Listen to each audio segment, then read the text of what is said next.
Биринчиден бүткүл ааламды жок жерден жараткан, ошол заттын буйругу менен таң атып да күн баткан чыныгы жаратуучу Аллах Таалага чексиз мактоолор болсун.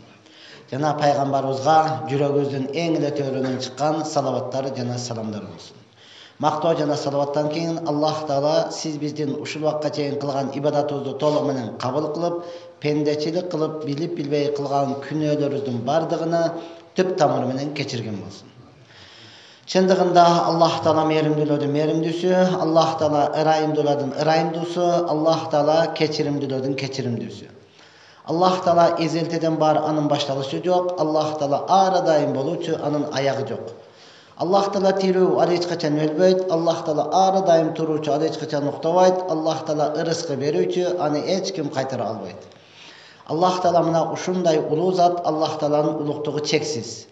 Аллах Таала качан, кайсыл убакта эмнени кандай каалаган болсо, дал ошондой кыла алат. Ошондуктан Аллах Таала Кур'ан-ы Каримде өз сөзүндө айтат: "Estağfirullah, innalloha ala kulli şeyin qadir." Албетте Аллах Таала бардык нерсеге кадыр дейт.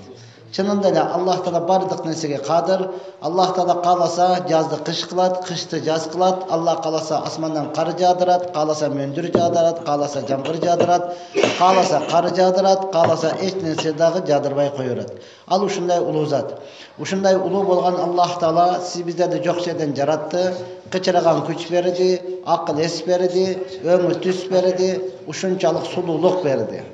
Ушунун бардыгына Аллах Таала бекер берди. Ушунун бардыгына Аллах Таала бекер берди. Бергендигин билдирип, Аллах Таала Кур'ан-ы Каримда Ар-Рахман сүрөсүндө, бир эле сүрөдө 33 жолу кайра кайталап айтат. Фаби айи алаи раббикума туказзибан. Эй инсандар жана жиндер, силерге Роббуңардын берген белегинин кимисини жалган дей аласыңар дейт. Аллах Таала берген белектин кайсысын жалган дей аласыз? Аллах Таала көздү берди, жалганбы? Кулакты берди, жалганбы? Чачты берди, жалганбы? Түстү берди, жалганбы? Тишти берди, жалганбы? Я Аллах, колуңузду бардыгына Аллах Субхана Таала берди. Субханаллах, Аллах айыптардан тазалат. Ушундай сонун мактана турган кылып берди да, урматтуу туган. Мактана турган кылып берди. Ошону Аллах Таала Кур'ан-ы Каримде айтат: "Ва ин таудду ни'маталлахи ла тухсуха." Эгер деселер, Аллахтын берген ни'матыны эсептесеңер, эсебине жетпейсиңер дейт. Алла эсепсиз ни'мат берди ар бирибизге. Олтурган ар бирибизге эсепсиз жана баасыз ни'мат берди. 1, 2, 3 деп эсептеп санага жетпейсиз, баа койсоңуз баасыга дагы жетпейсиз. Бар дайым айтып келем, азыр дагы айтам, урматтуу караң, башыңыздагы чачыңызды эсептеп көрдүңүзбү? Канча тал чачыңыз бар? Бул жөн эле жүн эмес. Өсүп кетет, алып коем, кааласам коюп коем дей турган. Бул Аллах Тааланын берген өтө чоң ни'маты, урматтуу туган. Өтө чоң ни'маты, сулуулугу мына ушул. Я Аллах, боптур, башыңызга чоң экен, эсептеп көрбөпсүз. 2 кашыңызды эсептеп көрдүңүзбү? Канча түк кашыңыз бар, Аллахтын сулуулугуна караңыз. Аллах Тааланын субханаллах берген ни'матына караңыз. 2 кашты берди, бул жөн эле турган жок. Бул көзүңүздү не кылып турат? Тосуп турат. Тери дегениңизде суудун түшүп кетпешлиги үчүн да. Машинада дворник деп коебуз, Эгер бул 2 кашыңыз дворниктин ордуну не кылып турат? Аткарып турат, урматтуу. Аллахнын метине аркысын, 2 кашыңыз түшүп кала турганса, аппак эле жылансыз да. Каяка барышыңызды билбей каласыз, урматтуу. Аллах Таала мына ушундай эсепсиз. Ата бабабыз айтат го, 5 кол барабар эмес деп. Мына 5 манжаңызды эле карап көрүңчү. Мына бармак жок болсо канча кыйналасыз. Эч нерсени кармай албайсың, эч нерсени тарыта албайсың. Ушул жок канча кыйынчылык болот, урматтуу туган. Макул эң кичинеси мына чыпалак дейсизби? Мананы караңчы. Аллах Таала ушунун өзүгө эле миллиондогон ашык пайдаларды коюп койгон да. Биз бул туурасында такыр ойлонбойт экенбиз да, урматтуу туган. Миллиондогон ашык. Караң, азыр отурган бардыгыңыз кулагыңыз кытышты, не кыласыз эми? Сразу ушинтикасыз да. Мынаны тыккан менен батпайт булчу. Бармак батпайт бул. Ушун менен кыласыз, болду, бүттү. Эгер бул жок боло турган болсо, ананын кулагын кытышып атат, тырнап койчу десең, ага баары бир. Нар жагдан өткөрө береби? Кулагын парсылагын жарып коебу? Этият кылбайсыңбы, өзүң айттың го дейт. Чынында эккенсте кулагың кычып атырмак кой депчи. Мына ушундай улуу Аллах Субхана Таала сиз биздерди эки дүйнөдө бактылуу болсун деп дин берди. Дин пайгамбарыбыздын ыйык мээнети менен келди. Ким ушул дин менен жашай турган болсо, толук бактылуу болот. Кайсыл эркек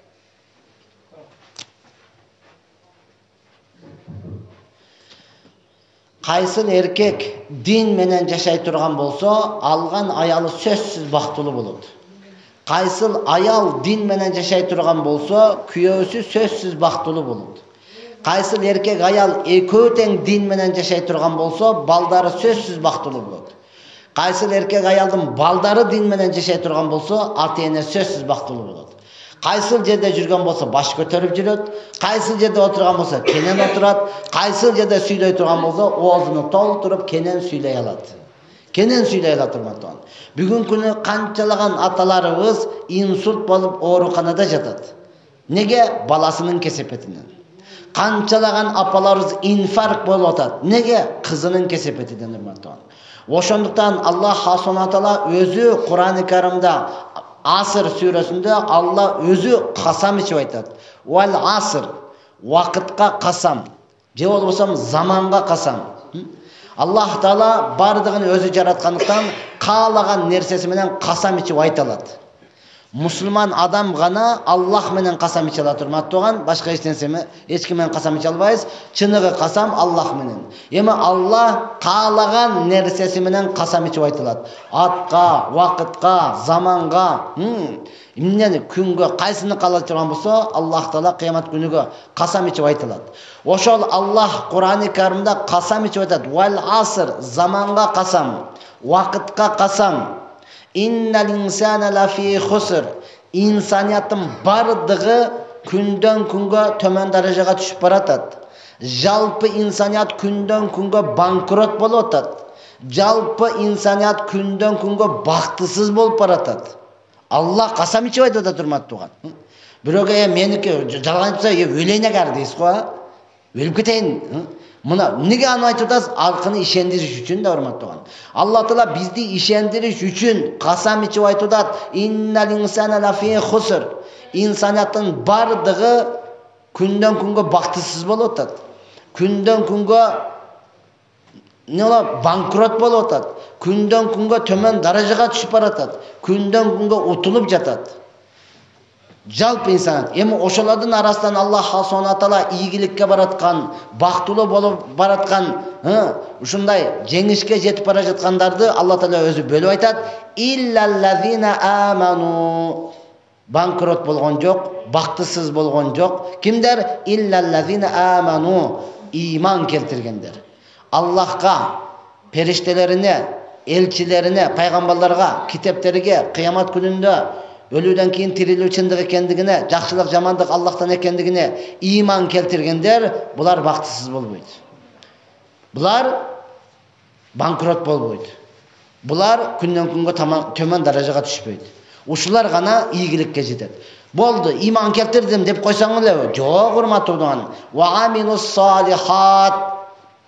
Жана иман келтиргенден кийин ошол Аллахтын өкүмүнө аткарган болсо, иман келтиргенден кийин пайгамбардын сүннөтүнө, пайгамбарлардын жолунда жүргөн болсо, иман келтиргенден кийин китептерине, ошол Куранды окуп, андагы арам деген нерсени арам деп билип, адал деген нерсени адал деп билип, амал кылган болсо, ошол иман келтиргенден кийин урматтуу тууган, сиздин үстүңүзгө келген жакшылык, жамандык нерсенин бардыгына, жакшылыгына шүгүр кылып, жамандыгына сабыр кылган болсо, мына ошол өлүүдөн кийин тирилүү чындык деп иман келтиргенден кийин мына ошого даярданган болсо, мына ошолор бактылуу болот деди урматтуу тууган. Я Аллах, ва амилус салихат, салих амалдарды кылган болсо, Аллах Субхана Таала Кур'ан-ы Каримде Нахл сүрөсүнүн 97-ci аятында Аллах Таала айтат: "Мен амила салихан мин закарин ау унса." Кимде ким мин закарин ау унса, эркекпи, аялбы айырмасы жок. Амила салихан, салих, жакшы амалдарды кылган болсо, Алла өкүм берген амалдарды кылып, тыюу салынган нерседен тыюу салынган болсо, шарты ва хуа муъмин, ал иман келтирген абалда да. иман келтирген абалда эркек бе аялбы айырмасы жок жакшы амалдарды кылган болсо фала нухьяннаху хаятан таййиба, биз ага сөзсүз эң жакшы жашоодо биз беребиз деди урматтуу. Ушул аятта мен касам ичип айтам, дин менен Аллахтын өкүмүн аткарып жашасаң фала хаятан таййиба, валлахи сөзсүз бактылуу болосуз. Касам ичип айтам, бактылуу болосуз урматтуу тууган. Аллах Таала өзү айтып атат, фала нухьянна хаятан таййиба, биз ага чөткү жашоо беребиз дейт. Эң жакшы жашоодо биз беребиз дейт Аллах Таала. Акыйкатта жакшы жашоо бере турган Аллах. Бактылыкты динге койгон Аллах. Sizge жақшылық беріп сүйіндіріп атқан Аллах, кичине қиынчылық беріп сабырыңызды сынап жатқан бұл дағы Аллах. Байлық берген дағы Аллах, байлықты беріп тұрып байлығыңызды сақтап берген дағы Аллах та. Алла байлық беріп тұрып сақтап бербесе, адам баласы ошо байлығын құшақтап жүрөлү өлүп қалады да. Ошо байлығын қармап жүрөлү өлүп қалады. Az евро беріп қойды да, $1000 евро беріп қойды, не қыласыз? Бұл жаққа саласыз, біраздан кейін оны не қыласыз? Аластан көкірекке саласыз, қармап қоясыз. Ар жерге оны алып нарғы чөнтөкке саласыз. Ошонда да тура албай қолыңызды чөнтөгүңүзгө салып, акчаны ичинде кармап турасыз да. Алла сактап бербесе урматтууган, өлүп каласыз, ошону уктай албай жүрүп элечи. Ошондуктан Аллах Субхана Таала өзү Нахл сүрөсүндө айтып атат, эркек бе аялбы айырмасы жок, жакшы амалды кыла турган болсо, биз ага сөзсүз эң жакшы жашоо беребиз дейт. Жакшы жашагыңыз келеби урматтууган, анда Аллахтын өкүмүн аткарыңыз. Жакшы жашагыңыз келеби, анда пайгамбардын сүннөтүгө түшүңүз.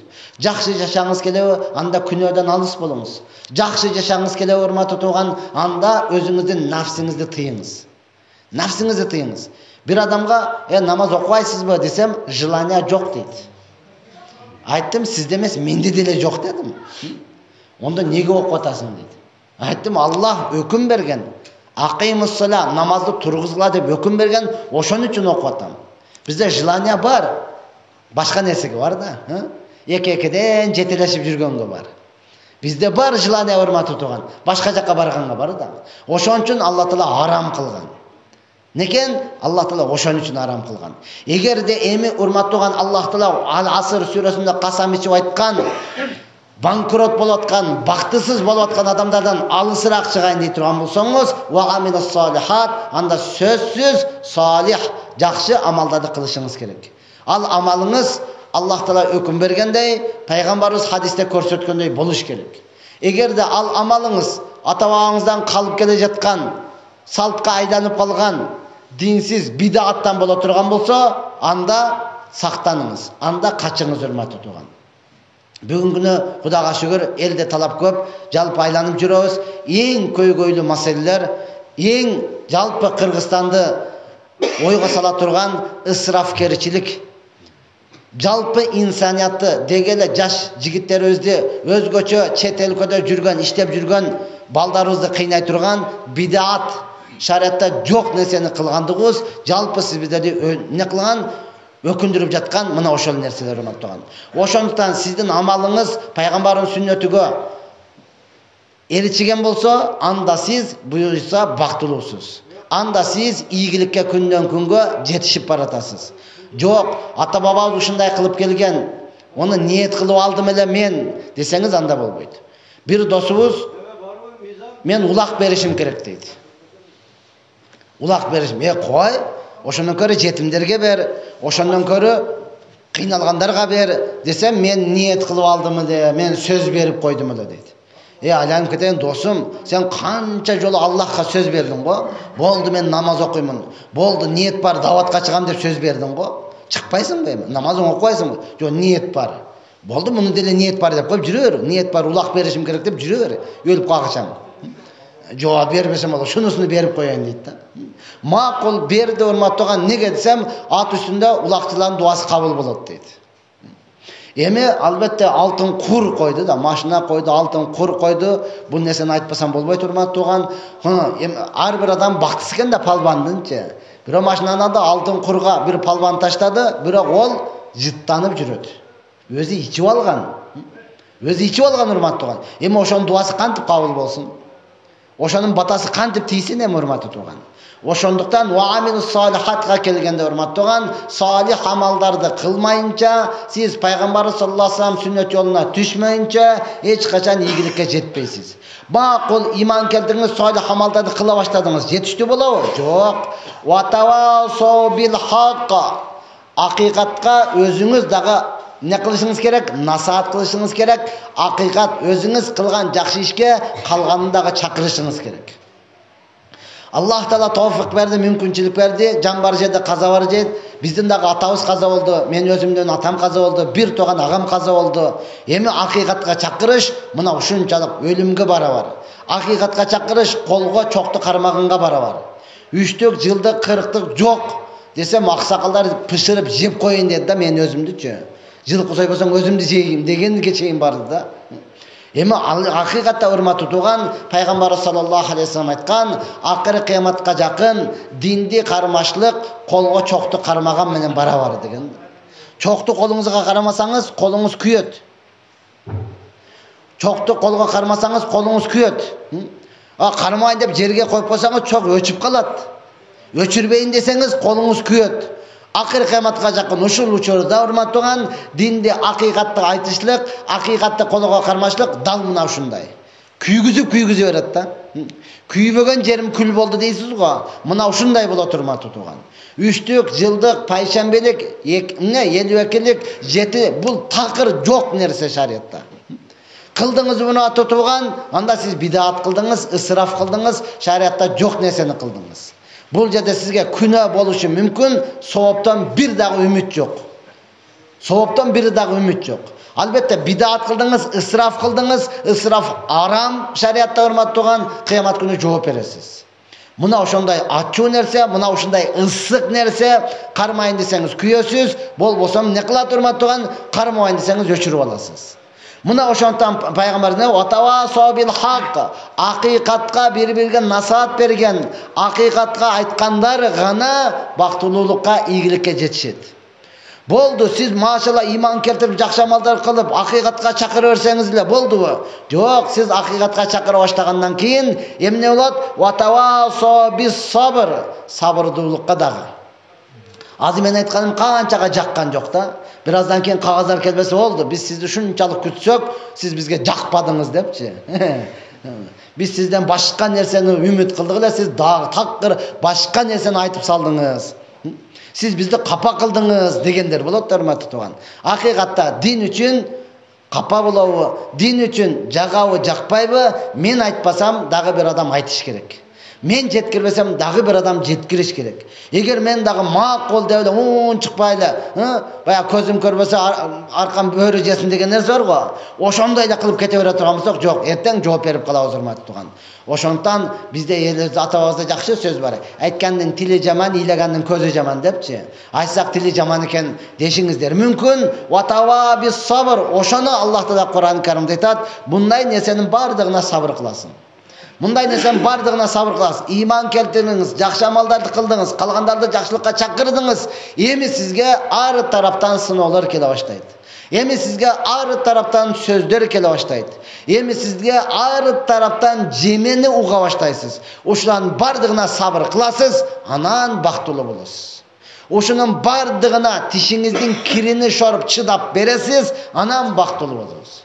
Ошонун бардыгына урматтуулган кулаңыздан өткөрүп, көрбөдүм, билбедим деп буйтайсыз, анан ийгиликке жетесиз. Ел ушундай дейт экен, элге жакпайт экен, элден чыгып калат экен, эл эмне дейт дей турган болсоңуз, анда жок урматтуу тууган. Ийгиликке жетишлик, бактылуу бой беришке кириштик, бул оңой нерсе эмес.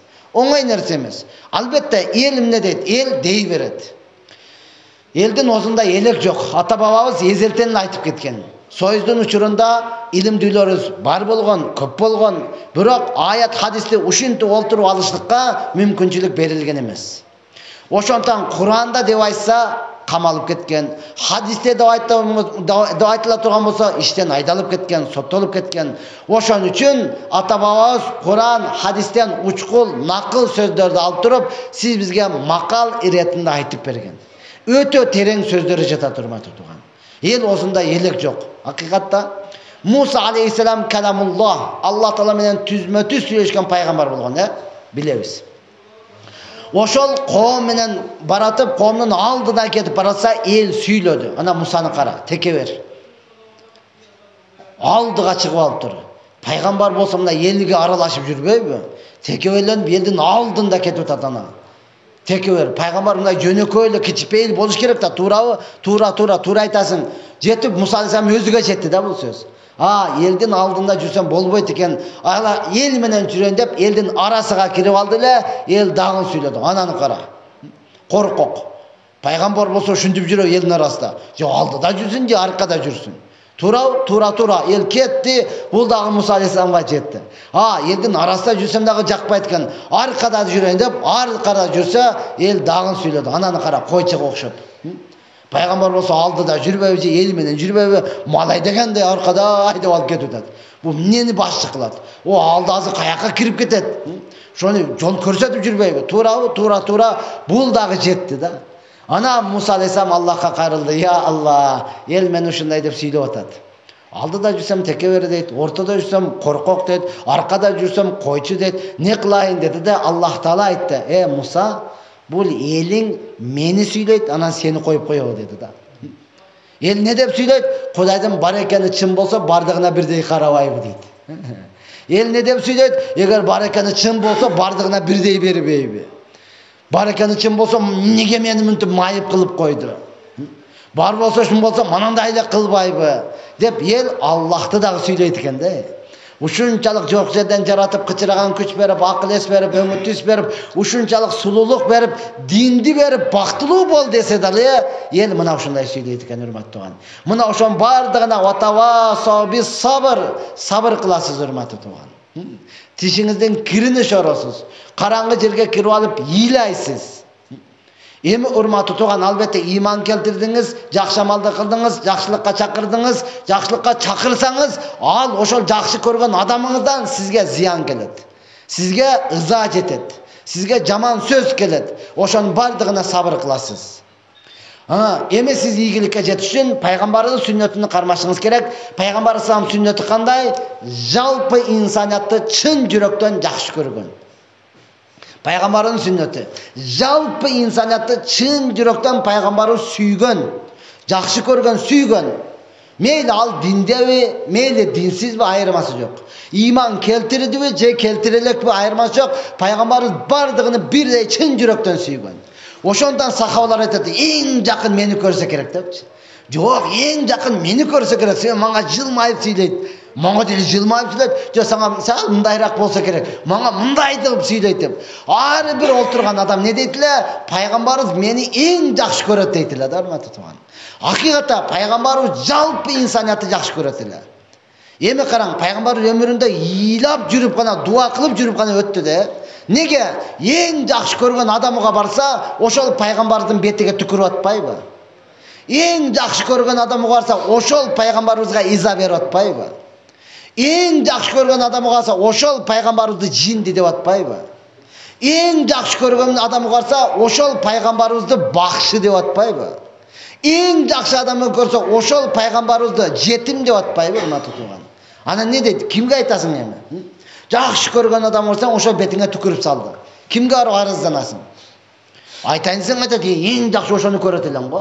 Ошо дегенде эле бардык нерсеңди бергенге даяр элең го. Ошол дегенде эле ичкен ашыңды жерге коет элең го. Эмне болду дейт эле? Айла жок, пайгамбарыбыз ыйлайт эле да. Аллахка дуа кылып ыйлайт, я Алла иман бер деп ыйлайт эле, урматтуу. Эми караң, пайгамбарыбыз эң жакшы көргөн адамдар ошолор пайгамбарыбызды өлтүрөбүз деди го. Эң жакшы көргөн адамдар ошолор пайгамбарыбызды туулган жерден, Меккеден чыгарып беришти го.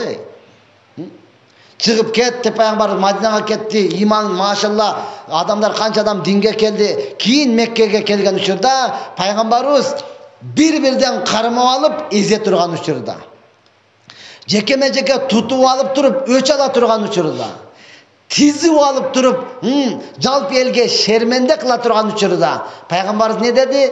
Кечирдим деди да. Бардыгыңды кечирдим. Неге? Анткени баарыны жакшы көрөт эле да. Бардыгыны жакшы көрөт эле, урматтуу туган. Жакшы көргөн адамды кечириш да оңой болот да. Ошондой болуп калды, кечирип койсо, эч нерсе эмес, көңүлү калба. Мен ойлогон деле жокмун. Неге жакшы көрөсүң да аны? Ошондон биздин пайгамбарыбыз саллаллаху алейхи сүннөтү, пайгамбарыбыз бизге ушул нерсени үйрөткөн, жалпы инсаниятты чын жүрөктөн жакшы көрөсүз, анан ийгиликке жетесиз. Жалпы инсаниятты сүйөсүз, анан ийгиликке жетесиз, урматтуу тууган.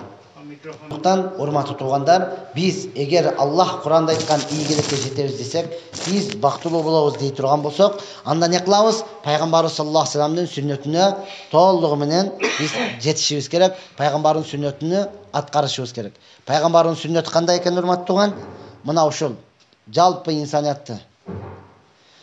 Пайгамбардын сүннөтү мына ушул жалпы инсаниятты чын жүрөктөн жакшы көрүү. Жалпы инсаниятты чын жүрөктөн сүйүү, бул пайгамбарыбыз саллаллаху алейхи вассаламдын сүннөтү мына ушул. Ошондон урматтуу туугандар, биз жалпыны жакшы көрмөйүнчө эч качан пайгамбарыбызды сүйө албайбыз. Жалпы инсаниятты чын жүрөктөн сүймөйүнчө пайгамбардын сүннөтүнү, пайгамбарыбыздын өзүнү эч качан сүйө албайбыз, урматтуу тууган. Кече бир айтат, дамыла бир нерсе айтайынбы, айт.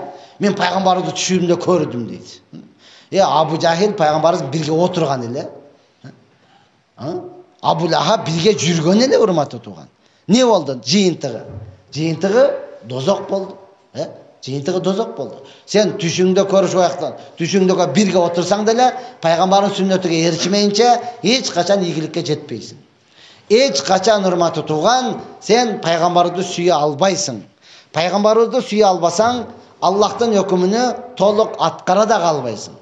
Мына ошондон ар бирөөбүз бири-бирибизди сүйүп, чын жүрөктөн кечире турган болсоңуз, андан кийин ийгиликке жетесиз. Андан кийин Аллах Таала Кур'ан-ы Каримде айткан, эмне кылабыз? Банкрот болуп бараткан, бактысыз болуп бараткан адамдардан суурулуп чыгабыз, урматтуу тууган. Ошондон пайгамбарыбыз саллаллаху алейхи вассалам не дейт? Анас разияллаху анху риваят кылган хадисте пайгамбарыбыз айтат: "Ла ю'мину ахадукум хатта юхибба ли ахихи ма юхиббу ли нафсихи." Силердин эч бирөөңөр отурганын бардыгын ыйлап намаз окуйсуңбу, сажда кылып пашанан көгөрүп кеткенби, айырмасы жок. Эч бирөөңөр ийгиликке жетпейсиңер. Дегеле толук ыймандуу боло албайсыңар. Ла ю'мину ахадукум. Толук ыймандуу боло албайсыңар. Өзүң жакшы көргөн нерсени башка бир мусулманга жакшы көрмөйүнчө. Бардыгыбыз не кылабыз? Жакшы жашаганды жакшы көрөбүз. Бардыгыбыз үй бүлөбүз менен бактылуу болгонду жакшы көрөбүз. Ошол нерсени калган адамдарга толук жеткирмейинче, толук акыйкатты айтмайынча, сиз толук ыймандуу боло албайсыз, урматтуу тууган. Толук ыймандуу болушлук үчүн не кылышыбыз керек? Калган адамдарды мына ушул акыйкатка чакырышыбыз керек.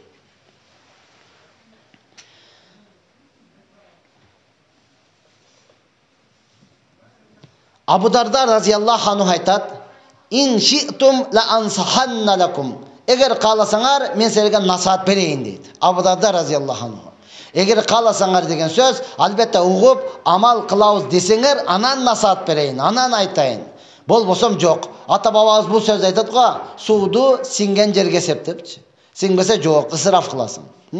Ошентип айтат, не дейт? Инна ахабба ибадаллахи илаллахи аллазина yuhibbuna Allah Taala ila ibadihi ve ya'maluna fil ardı nasihan. Allah'tın pendelerinden Allah'a en süykümdülörü, en jagımdуулары, en jakındары kimler dese, kalgan pendelerdi Allah Taala'ga süykümdүү kılıp kalgan pendelerge nasihat aytkan adamlar deydi. Ошондуктан, урматтуу тууган, эгер сиз Аллах Таалага сүйкүмдүү, Аллага жагымдуу болом десеңиз, акыйкатты жашырбай айтышыңыз керек. Акыйкатты жашырбай жеткиришиңиз керек. Мейли ал эл ичинде жалпы таркап кеткен болсун. Жалпы эл ошону акыйкат деп түшүнүп калган болсун, айырмасы жок. Сиз жокту жок деп айтышыңыз керек, барды бар деп айтышыңыз керек. Акыйкатты айтышыңыз керек. Акыйкат ийилет, эч качан сынбайт. Акыйкат сүзүлөт, эч качан үзүлбөйт. Акыйкат асман менен жерден дагы кенен, акыйкат деңизден дагы терең. Ал сиздин нафсиңизге жагабы жакпайбы? Анысы кызыктырбайт. Урматтуу тууган, акыйкатта Аллах хасонада Кур'ан-ы Каримде айтат: "Я айюхаллазина аману удхулу фис-силми каффа". Ey iman keltirgenler, musulmanbız degender, Allah'a işenemin, men musulmanmın, elhamdülillah imandımın degen adamlar, seler dinge kirsenger, toluğu menen kirgile dedi da. Toluğu menen kirgile hurmatlı tuğan. Manyağı mana jagat, manaljağı jakpayt, elim ne deyt debey emez, toluğu menen kirgin hurmatlı tuğan. Allah'ım ne deyt, Peygamberimiz kanday körsetken, oşonday kılıp kirgin. Toluğu menen kirbeysin bi, Allah Taala sana emez, alamga muhtaç emez. Az bardığımız takva olup başımızda secdeden kötörübey jatıp kalsak Allah Taalaga hiç qanday salam koşa albayбыз. Özümüz üçün. Bardığımız жылаңач olup köçöge çıkıp kete turgan bolsak dinge hiç qanday ziyan keltire albayбыз. Özümüz üçün. Oşontan Allah Taala Musa paygambarga kayrıldı. Ey Musa, sen men üçün emne kıldın dedi da. Dediler Musa aleyhisselam aytты: "Ya Allah'ım, sen üçün men namaz okudum" dedi. Sen üçün men sadaka verdim. Sen üçün men zikir kıldım. Dediler Allah Taala aytты: "Namazın kıyamet günü özüne kübölük bolut. Sadakaң dozoktan kalkan bolut. Zikirin özüň üçün nur bolut. Men üçün ne kıldın" dedi da hurmatly tuğan. Körse bardygy özübüz üçün eken da. Namaz okuybuz, albatta özübüz üçün. Эми окусаң өзүң окусуң да мага неге айтасың? Мен сага урматтуу, мен окуп атам деп милдет кылган жокмун. Сиз дагы ошол ийгиликке жетиңиз. Мен өзүм каалаган жакшылыкты сизге каалап атам. Пайгамбарыбыз саллаллаху алейхи вассалам ошону күндү күн дебестен, түндү түн дебестен, ысыкты ысык, суукту суук дебестен, өмүрүндө будай наныны бир дагы тоюп жебестен ушуга пайгамбарыбыз чакырды эле. Мен дагы ошол милдетти аткарып атам, урматтуу тууган. Siz dağı okuyunuz. Peygamber sallallahu aleyhi ve sellem aytkan, namazın dindeki ordu, denedeki baş siyahtı degen. Namazdı başınızga salıştırgan. Nege? Eki kolu jok adamды көрдүк, жашап жүрөт. Eki kolu teң жок, бирок жашап жүрөt. Eki butu jok adamды көрдүk, бирок жашап жүрөt да. Eki butu teң жок, бирок жашап жүрөt. Жашоодо başı жок adamды көрө элекпиз да. Же сиздердин айылда барбы? Elestedin otursaq biri kirip geldi. Assalamu aleykum. Karasanız başı yok. Wa aleykum assalam dep managa tıkılı veresiz de. Anday boluş mümkün emes eken de hurmatly tuğan. Oşondan bilem siz öte jakşı adamsız. Öte jakşı adamsız. Birok hurmatly tuğan, jakşılığınızdın başı yok bolup atat da. Oşonduktan hurmatly ejeler, agalar, iniler, karındaşlar bardığız en birinci namazga beken boloydu. Namazınız beken bolsun hurmatly tuğan. Anan kalgan işleriniz köngülge alınat. Özgöçö bizde Kırgızda konok çakırsa koydun başı menen de. Koydun başını koyup kim bu aksakalga atat. O bizdi koy soyup sıyladı deydi da. Jönle olgamasa et satıp kelgen okşayt. Muna şundaydı da. Oşondan sizdin amallarınızdın bardığı jakşı işlerдің bardığı namaz menen hurmatly tuğan. Oşondan Allah hasona kıyamet günü en birinci namazdan suraydı. En birinci namazdan suraydı hurmatly tuğan. Oşondan har birimiz namazda. Eme qarang jas kelip baratat. Ya Allah, mu'min musulman üçün bagımdatqa turuş, kimge nasip kılgan bolsa da. Kimge nasip kılgan bolsa. Qarang, Allah Taala Cebrail perişteni uşunçalık sulu, uşunçalık çoң kılıp jarattı. 600 kanat berdi. Bir ile kanatın jaya turgan bolsa, kun çıkış menen batışta jawap kalat. Peygamber sallallahu aleyhi ve sellem aytdı. Emi oşol Cebrail perişte Allah'a karılıp aytdı. Ya Allah, menden dağı sulu, menden dağı çoң, dağı bir jaratasın mı? Jok. Anday bolsa şükürçülük kılıp men namaz okuyun dep 2 reket namaz okudu da. Nafil namaz okuyoruz ga, şükürçülük kılıp okudu. 2 reketти 40 yıl okudu. 40 yıl okuyanda kanday okudu bilesiz mi? Şükürçülük kılayın, men kulçuluk kılayın, özümdü Allah'a muhtaç ekenligin bildireyin dep bir butu menen turup 20 yıl okudu da. Bir rekatти ne kıldı? 20 yıl okudu. İkinci rekatти ikinci putunu kötörüp 20 yıl, 40 yıl namaz okudu da. 2 rekatти. Okup bütkenden keyin Allah'a kayrıldı. Ya Allah, sen kaalaganda ibadat kıla algan jokmun. Menin ibadatımı kabul kıl dedi. Allah Taala kabul kıldım dedi. Oşonda aytты, ya Allah, akır kıyamatga çeyin mençelik ibadat kıla turgan hiç kim bolbosu gerek dedi da. Degende Allah Taala ne dedi? Yok bolot. Акыры кыяматка жакын Мухаммедтин үммөтү келет. Алар сен окуган 40 жылдык намазды 5 минутка жетпей тынчытат деди. 2 рекет намаздычы. Ошолордун окуган намазы сенин 2 рекет 40 жылда окуганыңдан намазыңдан жакшыраак болот деди. Кайсы намаз десе алымдар, устаздар айтат, ошол багымдат намазын 2 рекет фарзын дейт да. Сен нафил деп окудуң, өзүң калыңмен. Алар буну эмне дейт? Алланын өкүмү деп окуйт. Алла мага буйрган деп жылуу төшөгүнө таштап, багымдатты окуйт. 5 миңга уйкусура окуйт, кандай кылып окуса дагы окуйт. Мына ошол сенин 40 жылдык намазыңдан жакшыраак деген урматтуу туган. Ошондуктан биз бул нерсени кадырлап калайлы. Багымдатты эркектер мечитте окусун, аялдар үйүндө окусун. Пайгамбар саллаллаху алейхи вассаламдын дуасын алам десеңиз. Азыр келдик, дуа бериң дейсиз да. Кайсы устаз келсе, устаз бизге дуа берип коюңуз, балама дуа берип коюңуз, үй бүлөгө дуа берип коюңуз, кызматчыларга дуа берип коюңуз, буларга дуа берип коюңуз, сафарда жүргөндөргө дей бересиз го. Пайгамбарыбыздын дуасын алгыңыз келеби? Анда пайгамбарыбыз не дейт? Кайсыл аял түндө күйөөсүнү ойготсо, намазга туруң деп. Турбаса, бетине суу чачып ойготуп, анан экөө намаз окуй турган болсо, бул үй бүлөгө Алланын рахматы болсун дейт. Пайгамбарыбыз дуа берди. Кайсыл эркек ойгонду, турду, аял турган жак, аял ойготуп турбады деп, бетиге суу чачып, тургузуп намаз окуй турган болсо, бул үй бүлөгө дагы Алланын рахматы болсун дейт, урматтуу туган. Мына пайгамбарыбыздын дуасын алам десеңиз, бири-бириңиздерди ойготуңуздар. Бири-бириңиздер ойготуңуздар. Аллах Субхана Таала бул намаздарды жөн эле өкүм берип койгон жок. Мен кысасы окуйсуң, сага көз бердим го, кулак бердим го, бут бердим го, болбосо алып коем деп коркуткан жок. Аллах Субхана Таала ушунда дагы биздин бактылуу болушлугубузду, биздин бул дүйнөдөгү кыйналбай, бир карыш курсагың үчүн өмүрүңдү бербей, жакшы жашашың үчүн ушул намаздарды фарз кылды да. Караңыз, урматтуу туган, хикмат, данышмандык. Кой жылына бир жолу эле туат, аны союп жейсиз, базарга барып сатасыз, тойго жетелеп барасыз. Бирок ошондо да кой көп да. Итти караң, жылына 2 жолу туат. Тууганда дагы 7-8ди патыратып салат. Ойлонбойт. Бирок аны союп жебейсиз, тойго жетелеп барбайсыз, базарга барып сатпайсыз. Мана итти каяка байлайын деп тойго, ресторанга алып кирбейсиз да. Тойго барбайсыз, урматтуу. Бирок ошондой болсо дагы аз да. Эмнеге десе, алым устаздарыбыз айтат, кой, бул куптандан кийин уктаң деген сөзгө амал кылат экен да. Ошондон кийин уктайт, багымдат мезгилиге келгенде туруп алып, кепшенип, Аллахты зикир кылып жатат экен да. Багымдат учуру эмне учур? Ырыскынын бөлүнө турган учуру.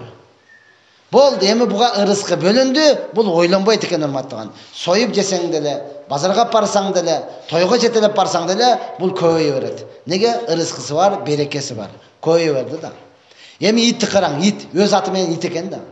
Түнү менен жүрүп, таң атайын дегенде, ырыскы бөлүнүшкө келгенде, багымдатка келгенде уктап калат экен да. Анан өзүнүн оюнда эрте менен 10-11де туруп алат экен да, аны көбөйүш керек деп көчөмө-көчө жүрөт экен да. Күйөө балдарды ээрчитип алыпчы. Бул иштин уяты жок деп көчөмө-көчө жүрө берет экен да. Ошентсе да баары көбөйбөйт экен да. Неге? Ырыскысы жок, урматтуу туган. Берекеси жок жашоосундачы. Сиз биздин жашообуз ошол иттин жашоосуна окшоп калбасын да. Түнү менен жүрүп, таң атайын дегенде уктап калып, анан кайра туруп иштеш керек да, туура убакыт жок. Саңа окшош бекерчи эмесмин деп албай. Эч ким бекерчи эмес, урматтуу туган. Шофёр шофёрлугун кылсын. Устабы усталыгын кылсын. Койчу койчулугун кылсын. Соодагерби соодасыны кылсын. Дыйканчы дыйканчылыгын кылсын. Таштабай кылсын. Бирок ошону дин менен кошо кылсын. Кылат экен деп эле башын тыгып алып эле жүрө берет болсо жок, урматтуу туган. Бир карыш курсагыңыз үчүн өмүрүңүздү өткөрө бересиз. Бир карыш курсагыңыз үчүн, урматтуу туган, дүйнө кууп жүрө бересиз. Ошондой кыйналбасын деп Аллах Субхана Таала бизге намазды берди да. Багымдат убагында окуңуз, урматтуу туган, кичине иштесеңиз дагы берекеси болот. Берекеси болот, урматтуу туган. Байлык бул нерсенин көптүгүндө эмес, билип коюңуз. 4 машинаңыз бар, 2 үйүңүз бар, гектар жериңиз бар, анан бул байлык эмес. Бул байлык эмес, урматтуу туган. Albatta байлык бул жүрөктүн каниеттигинде. Ошондон пайгамбар саллаллаху алейхи вассалам айтат, кимге бул дүйнөдө 4 нерсе берилген болсо, бул дүйнө жана ахиреттин бактылуулугу берилди. Ya Allah, birincisi lisanan zakira, kimge Allah'ta zikir kıla turgan til verilse, bul dünya ahiretin baktılılığı veriliptir. Ya Allah, karan, ne de kimge Allah'ta zikir kıla turgan til verilse, bul dünya ahiretin baktılılığı veriliptir. Kançalagan tilleri var, dünyeden başkanı söyleyeydi. Kança köşetek mi? Ha, bu bolawken, жоқ, bunlarısın, manana ne giş gerek? Onu alıp taşak, ol bolboyt ol köşet. Kança жерде кантип айдадың, соқа салдыңбы, мындай кылдыңбы? Дүйнөнү чарчап айтам да, кулагыны жапырып алып угат да, эгер аксакал болсочу. Бир аз укпаган болсо кулагыны манандай кылып алып угат да дүйнөнү. Мындай тилден Алла сактасын. Канчалаган тилдер бар, саясаттан башканы сүйлөбөйт. Туята ол келди, өлдү, оңол бойсун. Наргы келиш керек dedi. Макул onu алып келип, ол пара менен карап, айтып, туй, бул да өлгөн турбайбы? Мындай деп ойлоп отурмун. Эми наргы келиш керек да. Ошентип саясаттан башканы сүйлөбөйт. Канчалаган тилдер бар, гыйбаттан башканы сүйлөбөйт да. Анандай, мындай, коя, жамандабасың, мен жамандаган жокмун, бетиге деле айтор, айланай, мен бетиге айт деген жокмун, гыйбат кылба деп атам, десең деле болбой сүйлөй берет да. Мындай тилден Алла сактасын. Ошондуктан Алла Кур'ан-ы Каримде айтат: "Ала би зикриллахи татмаиннал кулуб". Ey insanlar, эки кулагыңарды төшө угуп алгыла, Аллахты эстөөдө жүрөккө тынчтык келет дейт Мактаган. Алланы эстей турган. Менде бир окуучум бар, тили кекеч. Устаз дайратканага чыгып келейин деп айта албайт да. Дейт, бар деп жөнөтөсүң да. Бирок Кур'ан жаттап алып туруп өткөргөндө бири да такалбай окуп берет да. Кур'ан мынаны ушунчаны жаттап келсең, жаттап келип, бири да такалбайт. İnsan экенсиң да карап туруп, чота бул мени алдап атабы депчи. Жок, чынында эле отурган сүйлөшкөнүн карасаң, тили кекеш да, жакшы сүйлөй берет. Бирок Кур'анды чөткө окуп берет. Бизге манандай тил керек да, барма тотуган. Гыйбаттайын, ушактайын дегенде эле кекештенип калың да. Деп элечи. Шарт Кур'анды ачып отуруп алсаң, мына бактылуулук. Бул дүйнө ахиреттин бактылуулугу урматтуу тууган. Аллахтан мына ошондой тил сурайды. Экинчиден пайгамбар саллаллаху алейхи вассалам айтат, кимге дүйнөгө шүгүр кыла турган жүрөк берилсе, бул дүйнө ахиреттин бактылуулугу берилиптир дейт. Я Алла, шүгүр кылайлы. Дүйнөгө шүгүр кыла турган жүрөк берилсе. Аттың арман биздин жүрөктөр динге гана шүгүр кылып калды да. Динге шүгүр кылып калды. Кудайга шүгүр, жумага барып турам дейт. 5 мал намазды качан окуйсуң? Кудайга шүгүр, ниет бар, анча оңолуп калдык. Биздин айыл жакшы, мурдагыдай ичпей калды дейт. Я Аллах кетен. Шуга дагы шүгүр кылат. Дүйнөгө шүгүр кыла турган жүрөк берилсе, бир калпагыңыз барбы, шүгүрчүлүк кылыңыз, бир жолугуңуз барбы, шүгүрчүлүк кылыңыз. Алхамдулилла, менин авыратымды жаба турган жолугум бар. Ушунун дагы сурагына кантип берем деп ойлонсоңуз, мына бактылуулук да. Урматтуу тургандар, шүгүрчүлүк кылайлы, ибадатыбызды эртерээк баштайлы.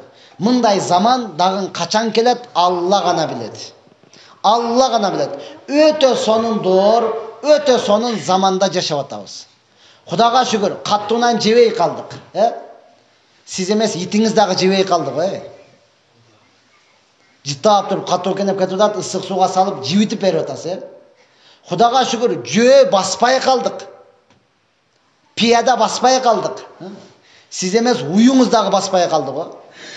Мурда жайлоого айдап чыгат элек, 3 күндөп, 4 күндөп. Азы портерге жүктөп алып, барып таштап келип атат.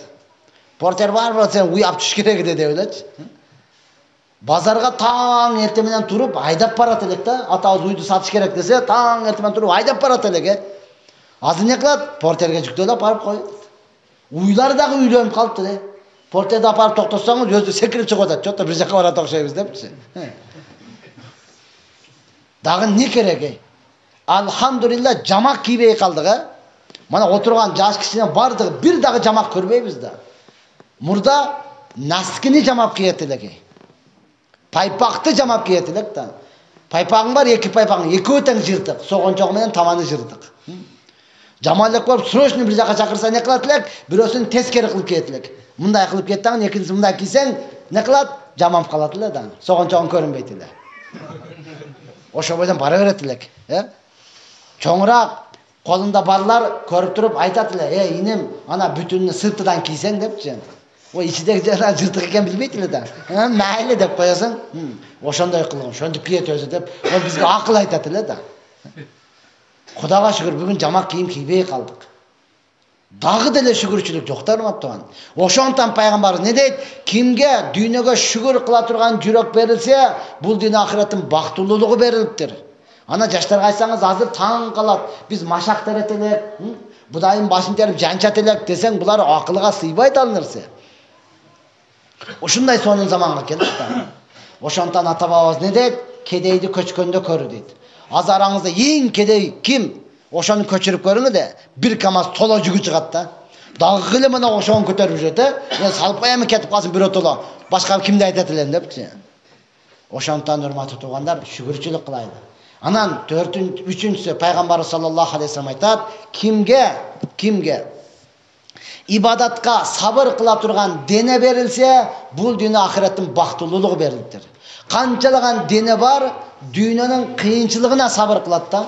Жер каза берет, ура берет, даңгылдата берет. Уруп атып колуну жанчып алды да бирөөчү. Эми таштап кетип калат экенсиң, баласыбы? Кайры эле не кылат? Мен кармап берейин, сен ур дейт да. Этет мынаны азыр жанчып алдым депчи. Алла. Намазга турганда чыга албайт. Ошон үчүн айттым да, эркексиңби, чык жай намаздын үстүгө депчи. Ошон үчүн айттым муну батан. Эркек болуш керек деп бирөө башыга сотка кылып, аркасыга кирпичти илип алып тур. Мынандай кылып атат да мойнуңучу. Таң калып сурадым, анан не кылып десем, моюнга качайт этип атат дейт. Моюн, Алла, кыямат күнү Аллах Таала сурабайт. Бири да сурабайт, канчада кирпичти качайт эткенсиң депчи. Ибадатка сабыр кыла турган дене сураңыз, урматтуу туугандар. 4-үнчүсү пайгамбар саллаллаху алейхи вассалам айтат, кимге жакшы аял берилсе, бул дүйнө ахиреттин бактылуулугу берилиптир. Ошондон ата бабабыз айткан, аялың жакшы болсо берди Кудай, аялың жаман болсо урду Кудай дейт да. Урматтуу тууган, аялың жамандыгы ал сиздин бактысыздыгыңыздан. Аялым жаман, анан тилим анандай, жок урматтуу тууган, ал сиздин бактыңыздан. Ошондон пайгамбар саллаллаху алейхи вассалам не дейт? Силер аялыңарга жакшы истаусу бин нисаи хайран. Аялыңарга жакшы насаат айтып тургула. Fa innal mar'ata khuliqat min dhil'in. Анкен аялды билесиз, кабыргадан жаралган. Кабыргадан. Wa inna a'waja ma fi dhil'i a'lahu. Кабырган эң кыйшыгырагы, эң жогоргусу экен да, үстүдөгү. Ошонон жаралыптыр да, урматтуу тууган. Fa in dhahabta taqimahu kasartahu. Эгер сен аны түздейм десең, анда сындырып аласың. Сындырып алдың деген сөз, талак болду, ажырашып кетесиң деген. Wa in taraktаhu lam yazil a'waja. Эгер сен жөн коёнсоң, анда кыйшык бойдон калат. Фастаусу бин ниса, пайгамбар экинчи жолу бекемдеп айтат, ошондон аялыңарга насаат айтып тургула. Кыйшык калдыбы, ал жөн турбайт, сайгылап турат. Не жаңылык дейт. Жаңылык жок десең, онда менде бар дейт. Не жаңылык десең, кошуна 3 жылдык гарантиясы менен холодильник алып тур. Тиги килем алып тур, мындай алып тур. Ону мага неге айтып атасың? Жөн эле баласыбы? Дөөдүрөбөй сен дагы ошондой алып кел дегени. Биздин үйгө качан келет деген урматтуу тууган. Ошондон пайгамбар саллаллаху алейхи вассалам айтат, эки нерсе жүрөктү агартат. Эки нерсе жүрөктү агартат. Өлүмдү көп эстешлик жана Куранды көп окушлук. Жүрөгүм өзүм кара болгондон жүрөгүм таза дегендер бар го. Ооба, Куранды көп окусун, биз ишенебиз, жүрөгү таза экен депчи. Болбосо адам баласы, жүрөк ыймандуу адам жүрөгүм таза деп айтканга ыйманы жол бербейт. Качан жүрөк карарып, паңдап, чирип калган болсо эми айтат. Өзүм кара болгондон душаң таза, душа таза болсо дейт. Куранды көп окуңуз, урматтуу. Бүгүн Куран окубай калдык. Усман разияллаху анхуну билесизби? Өмүрүндө 2 Куранды тыртып, окуп жок кылган 2 Куранды. Сизден чоң атаңыздан калган Куран дагы эле турат го. Мына ыйык китеп чоң атамдан калган деп. Аны сакташ үчүн берген эмес Алла, аны окуш үчүн берген. Куранды көп окуңуз, жүрөгүңүз тазарат. Экинчи урматтуу тууган, өлүмдү көп эстешлик. Жүрөктү агартат. Өлүмдү көп эстеңиз. Бүгүн өлүмдү эстебей калдык. Отырған жерде өлөбүз десе мындай жөн сүйлөп отуралы, мындай жакшы сүйлөп отурайлы депчи. Дүйнөнү эле сүйлөп берсең жакшы боло береби? Бул жүрөктү кагарата турган. Үйгө барганда дагы аял дагы эркек дагы өлүмдү көп сүйлөй турган болсо, ортодо сүйүү, махаббат пайда болот. Кайсыл үйдө өлүм көп эскерип тура турган болсо, дүйнөгө шүгүрчүлүк пайда болот. Кайсыл үйдө өлүм көп эскерип тура турган болсо, уруш, талаш азыраак болот. Неге? 5 күндүк өмүрүбүз бар экен. Эртең өлүп деле калабыз. Кел манандай ибадат кылып калайлы. Кел ушуга шүгүрчүлүк кылып калайлы. Кел амал кылып калайлы. Кел ибадат кылып калайлы деген нерсе пайда болот. Ошондон урматтуу эжелер, апалар, канчалык болуп калыңыздар билбейм, бирок мына ал жактагы эркектер толуп калды. Айтып кетейин, эркекти эркек кылган аял киши. Аял жакшы, эр жакшы, вазир жакшы, хан жакшы деген ата бабабыз. Эркекти эркек кылган аял киши. Мына отургандан кимиси айта алат, мен толук эркекмин деп? Hiç kim ayta almadı da. Aytsa da işenbeybiz da. Nege? Bir kavurganız yok. Sizde erkek kılatıran oşol kişi hürmeti tuğan. Oşonduktan albatta uşul dindi jetkiriş üçün alamga 124 mindən aşın paygambar kelgen. Aladın birөөsü de asmandan tap etüyle çıkıp kalgan emez. Жерден былқ etüyle çıkıp kalgan emez. Kayaktan kelgen edenen törölgön hürmeti tuğan. Demek ene takva olsa, ene dinde olsa, ene din menen yaşasa, özünün balasını alım, özünün balasını qarı, özünün balasını mufti kılıp tarbiya çağırı tursun, özünün balasını paygambar kılıp tarbiyaladı da hürmeti tuğan. Oşondan paygambar en akırgı paygambar bolgan sebepten andan keyin paygambar kelbeyt, biroq alımlar, qarılar, muftiler keliş gerek. Alar kayaktan kelet, uşul olturgan enelerden kelet. Kaçan hürmet tuğan, men din menen yaşaymın. Asman jerge düşüp ketsin, jer asmanga çıkıp ketsin, meni kızıktırбай din menen yaşaymın deyip turgan bolsa, uşul enelerden kelet. Oşondan hurmattуу apalar, eneler, ejeler, sizlerden çoğ ümit. Sizlerden neken çoğ ümit hurmat tuğan, sizler qarı, alımdарды tarbiyalap beriңizdер. Mana men azı bir kitap alıp kelgenmin, oşonu azı jaş ballardan berебиз, батыр энелерге. Макул бу? Өзüm колум менен жазган китебим, ыйыгалар жана кабыл болгон дуалар hurmat tuğan, 8 ay olturup туруп муну жазганмын. Айтып коеюн, din менен, kitap менен din таркабайт, билип коюңуз. Kitap менен din таркабайт.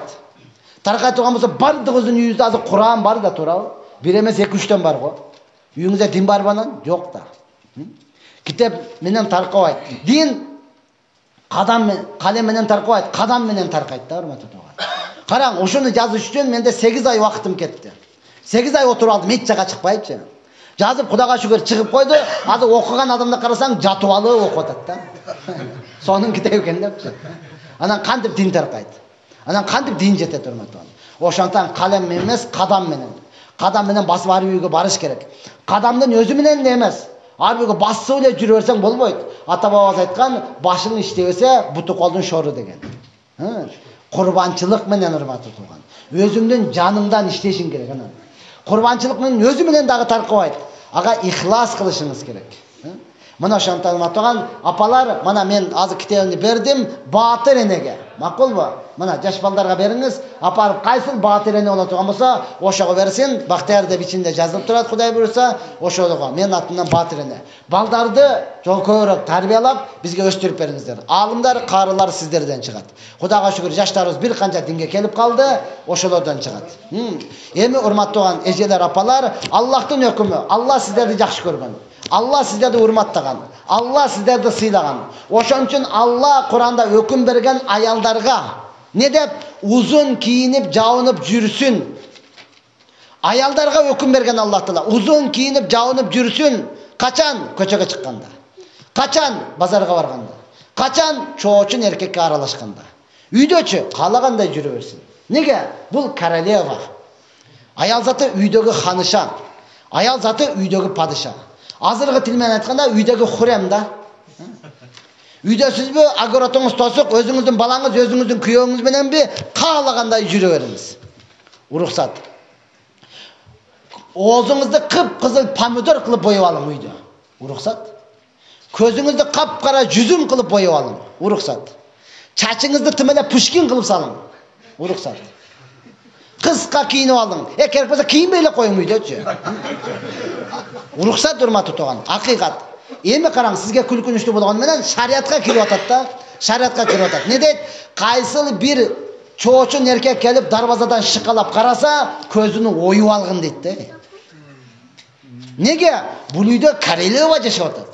Bul uyda Ханыша жашап атат. Ал сонун боенуп алган. Же болсам кыска кийинип алган. Аны эмне үчүн сен уруксат карайсың? Сен акың жок, көзүнү оюп алгын дейт де. Көзүнү оюп алдыңыз, кыямат күнү жооп бербейсиз. Балким көзү оюлган адам жооп берет да. Неге уруксатсыз карайсың депчи. Буга биз качан амал кылып калдык? Даватта жүргөндө гана да, гашта, караба көзүм оюп алат депчи. Башка учурда амал кылбай калдык да, урматтуу тууган. Башка учурда амал кылбай. Аялдын даражасы мына ушунчалык да, урматтуу тууган. Ошондон урматтуу эжем, апам, жеңем, үйдө калгандай. Кээ бирөө айтат, үйдө жолугу жок, шайтан качат, периште качат экен. Жок, урматтуу. Эч ким качпайт. Жүрөрүңүз үйүңүздө агыротуңуз тосуп, бул шарият мына ушундай. Эми караң, кайсыл аял не кылды? Алла өкүм бергендей кийинбеди. Ачынып, чачынып көчөгө чыкты. Муну жаш бала дагы карады, о 90га чыккан чал дагы карады. Ана кимдин келини экен депчи. Аксакал карыдыңыз го десең не дейт? Караган менен жүрөк жаштап алам, сен түшүнбөйсүң дейт да. Эми мен жаш 18 жашар кыз болсом, мени 90га чыккан абышка карап кимдин келини экен деп сураптыр, көзүнү ойгула дегенге шариятта акысы жок. Шарият акысы жок, урматтуу. Эгер көзүнү ое турган болсо, шарият не дейт? Кисас дейт. Мунун дагы көзүнү оюп салгыла дейт да. Неге? Анткени үйдө отурган менен мунун айырмасы эмне? Үйдө отурган Аллахтын өкүмүн атырып отурат. Анын эмне? Ал бриллианттан дагы кымбат нерсе, урматтуу. Ал Аллахтын алдында эң сүйкүмдүү королева, эң ханыша мына ошол. Көчөгө чыкканда не дейт? Устаздарыбыз айтат, бул союлуп сатылган арбуз сыяктуу дейт. Неге? Анткени арбуз союп сатып көргөнсүзбү? Койсаңыз эмне кылат? Ары дагы келет, чымын дагы келет, чиркей дагы келет, барсаң быз деп учуп кетет. Алың, алып кетиң шуну десе, кой, бүтүнүн апарайын дейсиң да, туурабы? Дал мына ушундай дейт. Ошондон урматтуу эжелер, апалар, жеңелер, карындаштар, бир туугандар, ачуу сөз, бирок не кылыңыз? Кабыл кылыңыз. Эркектер, ушуга сиз шарт түзүп бериңиз. Эркексизби? Сиз шарт түзүп бересиз, урматтуу тууган. Өзгө аялга шарт түзүп бериш керек болот. Аялдыкы эмес, өзүңүздүкү. Өзүң аялың өзүң шарт түзүп бериң, мен түзүп берем сага. Ал сиздики, урматтуу тууган. Ошондон аял заты өзүнүн кооздугуну жалпы эркекке көрсөтүү үчүн жаралган эмес. Балким жалгыз өзүнүн күйөөсүгө үчүн көрсөтүү үчүн жаралган. Мына ошондой кылсаңыз, иншалла бул бактылуулуктун бир нелери, бөлүктөрү. Ушундай кылабыз, анан иншалла бактылуу болосуз. Эми үмүтүбүз бар, албетте. Аллах Таала жөн эле өкүм берип койгон жок, узун кийинип жабынып жүрсүн депчи. Балким сыйлыгы менен кошо берди.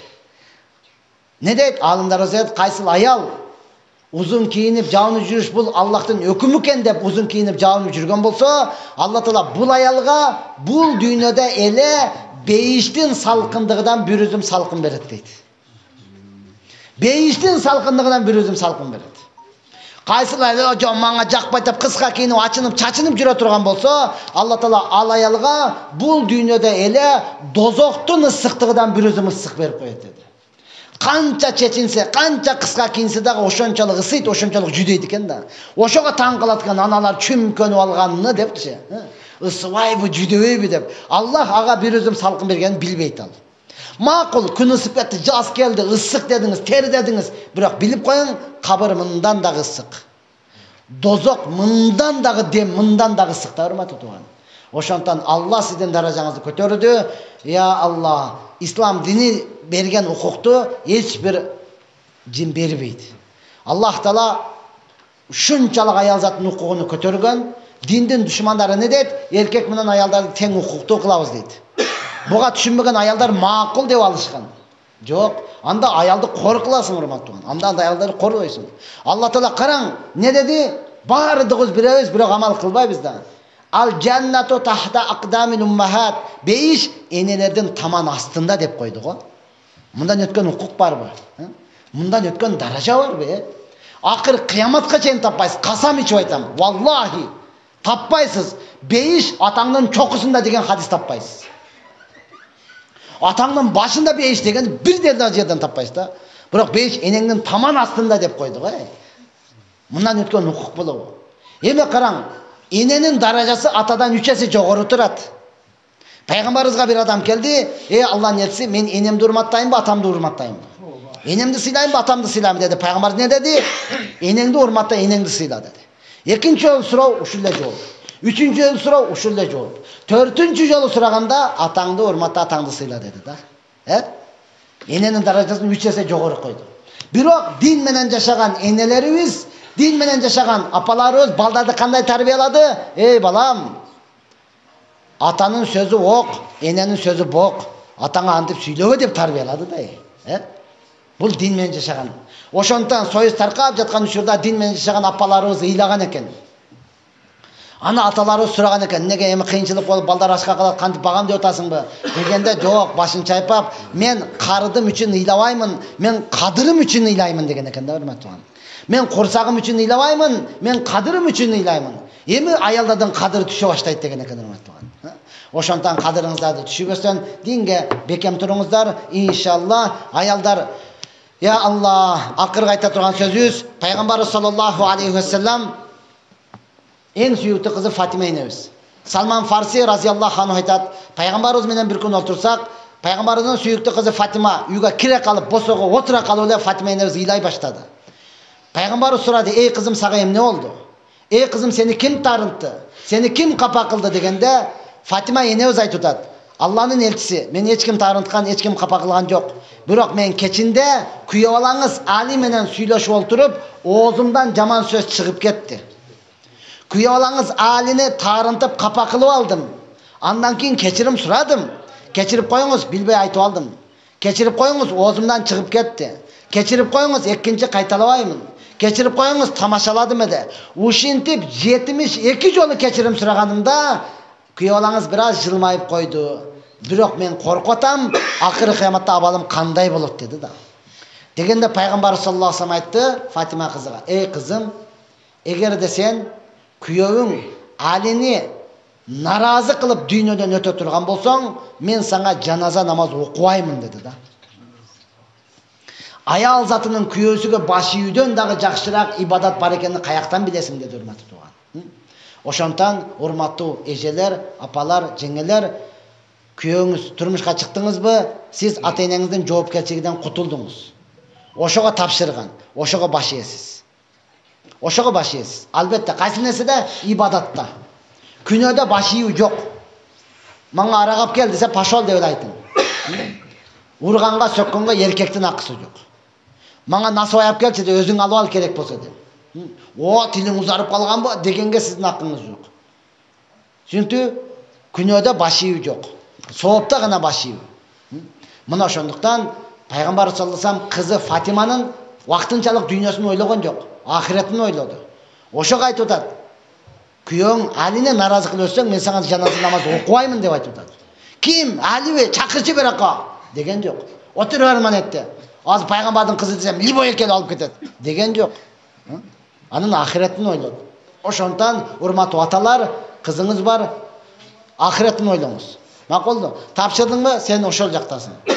Сага ошолор жооп берет. Сен менин жоопкерчилигимден чыккансың деп ошол жакка жөнөтүңүз. Анан албетте мен айтып кеттим, дин менен жашаганда бактылуулук келе турмат тутулган. Я Алла. Бизде акыйкатты айтып коеюн, акыйкатты. Дин болсо гана үйдө адилеттүүлүк болот. Дин болмойнча жок. Болбосо эркек бар эркектигин кыла берет да. Өзгөчө качан тойго жөнөгөндө да. Saat 5'ke çakırgan, 6 olup atat, bolboysun bu. Ayaldın tabiatı şunday. Tayarsın bir kettik be ova. Dep çıkıp baraytı bile küzgünü körüp kalması öldü da. Kayırı da joluğunu salıp bolboytken nargısını keyin dep anan keçik etti. Emi barıp gelgiçe erkek meyesin jeyt da. Saat 5'ke degen 6 olup atat, pastiyan şundaytın, sen degen Astanovka'da da çıkıp duruşun gerek de özü. Azı kanıtıp kire özke çıkıp depçi. Çın-çınağa kelgende, şariattagı adilettүү sözdü aytkanda, erkek kişinin ayaldın mına dayarımın azı çıgam degen menen erkek kişinin dayarımın azı үйгө барам деген экөө бир дейли да. Телефон çalıp kaçan келесиз азыр деп коюп жүрө бересиз го. Экөө бир дейли урматтуу тууган. Ошондон мурда аялдар көп сүйлөйт дедиле, азыр эркектер дагы эле мээсин жейчү болуп калган. Моюн калайлы, динге келели. Дин атилеттүүлүк. Шариатта урматтууган мына ушундай. Bizde turmuşta o казан аяга кагышат. Ал деген сөз көзүнү көгөртүп, бир жерине сындыра кой деген эмес. Казан аяк кагыша турматы тууган. Ооба. Эркек мойнубузга алабыз, аялдар койгон нерсени эркек таппайт да. Көзү көрүп турса да издеп жүрө берет. Мен көйнөгүм кана деп, турат го иленип. Кана, жок, баш өзүм таап бер депчи. Чакырат, мана деп алып, бул эмес деп. Анан наргысы, кайсы жең узун, оны кийип алгансыз. Мейли. Шунчалык эле да уруш. Ошондон ата бабабыз айткан, эркек менен аялдын урушу жуулган даканын курушу деген да. Дака дейсизби? Марли. Ошонун курушу да. Жаздын күндө даканы жууп жайып койсоңуз канча күндө кургайт? 5 минутка жетпей кургайт да. Эркек менен аялдын урушу шунчалык эле да. Ошондуктан урматтуу туугандар, ар бирөөбүз динге келели.